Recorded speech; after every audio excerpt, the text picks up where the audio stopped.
Helpline চ্যানেলের আজকের ভিডিওতে আপনাদের স্বাগত জানাই।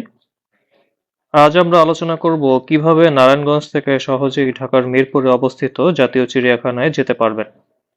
শুরু করা যাক আজকের ভিডিও। নারায়ণগঞ্জ থেকে ঢাকা চিড়িয়াখানায় যাওয়ার দুটি উপায় রয়েছে। প্রথমটি হচ্ছে গুলিস্তান থেকে। উৎসব বন্ধন অথবা নগর পরিবহনে করে গুলিস্তানে আসতে হবে। উৎসব ও বন্ধনের ভাড়া ৫৫ টাকা জনপ্রতি, নগর পরিবহনের ভাড়া ৮০ টাকা।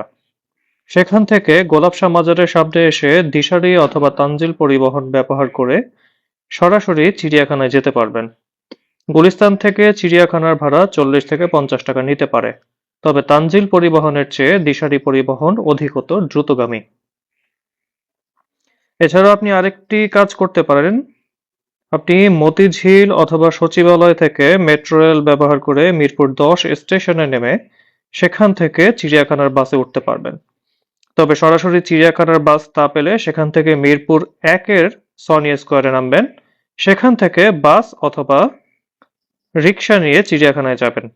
রিক্সার ভাড়া আগে দরদাম করে নেবেন, কারণ রিক্সার কোনো নির্দিষ্ট ভাড়া নেই। যার কাছে যা পারে তাই রাখার চেষ্টা করে। এর পরের পদ্ধতিটি হচ্ছে কমলাপুর থেকে।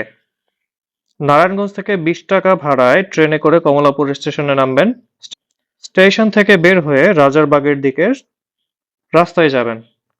সেখান থেকে আয়াত পরিবহনে সরাসরি চিড়িয়াখানায় যেতে পারবেন। আয়াতের ভাড়া ৫০ থেকে ৬০ টাকা জনপ্রতি। আশা করি ভিডিওটি আপনাদের ভালো লেগেছে। ভালো লাগলে ভিডিওটি লাইক, কমেন্ট করুন এবং হেল্পলাইন চ্যানেলে সাবস্ক্রাইব করুন।